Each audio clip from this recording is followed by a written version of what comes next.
Agar 2 so'ta yeringiz bo'lsa, inshaalloh bu xonadonimizning proyekti sizga kerak bo'lib qoladi. Hammaga assalomu alaykum. Hozir sizlarga ichkarisidan tanishtirib chiqaman.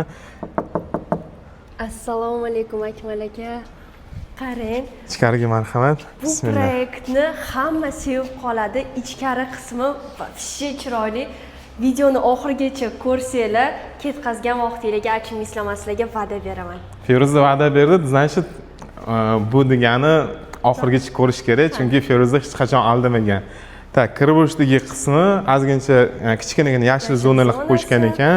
Mashinaga, ikkita mashinaga zayiz, letniy kuxnya, oila davrasida o'tiradigan sharoitlar, sanuzel, kladovka, xullas, endi ichkarisidan, chunki ichkarisini tezroq ko'rsatmoqchiman, ichkarisidagi krasotani hozir ko'rib o'zingizlar baho berasizlar. Marhamat. Tak, Feruza endi ichkarisini tanishtirib chiqasiz, bismillah. Xonadonimiz 2 sotikli yerga tushgan, umumiy maydoni 330 kvadrat. Qaranglar, hol qismi qanaqa? Holni qarang, mashalloh. Lyustrasini bitta ko'rsating. Просто vau. Mehmonxonasini ko'rsatasizmi? Da, давайте mehmonxona. Hamma xonalarni ko'rsatishga harakat qilaman, inshaalloh ulgursam kerak. Akmal aka, haqiqiy toshdan qilingan stol bo'larmi? Bu дорогое удовольствие. Chiller sistema ham bor ekan, по-моему. Ha. Chiller sistema uстановка qilingan. Inshaalloh havas qilib niyat qilganlarga shunaqa xonadonlar nasib qilsin. Tak, Feruza sizlarning xonanglar. Marhamat. Qarang.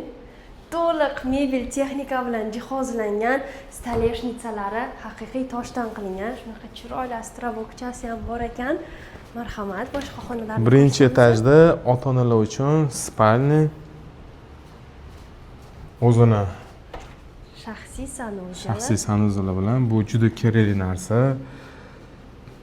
2 sotada agar uy qurmoqchi bo'lsangiz, iloji bo'lsa, saqlanib qilib videoni o'zingizlarga saqlanib qilib qo'yishni esingizdan chiqarmanglar. Qani, endi ikkinchi etajdan tanishtirib o'taman. Общий xonalar 5 ta xona. Hozir xonalar bilan tanishtirib bo'lgandan keyin sizlarga manzilni tushuntirib o'taman. Tak, birinchi давайте men bu xonani ko'rsataman.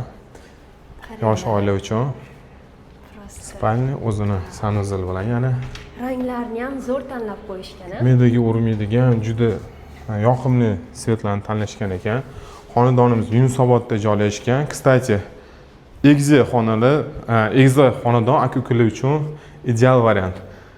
Keling, mana bu xonani ham ko'rsatib o'tamiz. Oxirgisini ulgurmas ekanmiz. O'shaning uchun tak, jaji kinderlar uchun yana bitta xona. O'zining kichkinagina balkoni bilan. Inshaalloh qiziqqanlar bo'lsa, pastdagi nomerlarga bemalol murojaat qilib kelishinglar mumkin. Hammaga rahmat. Hammaga rahmat.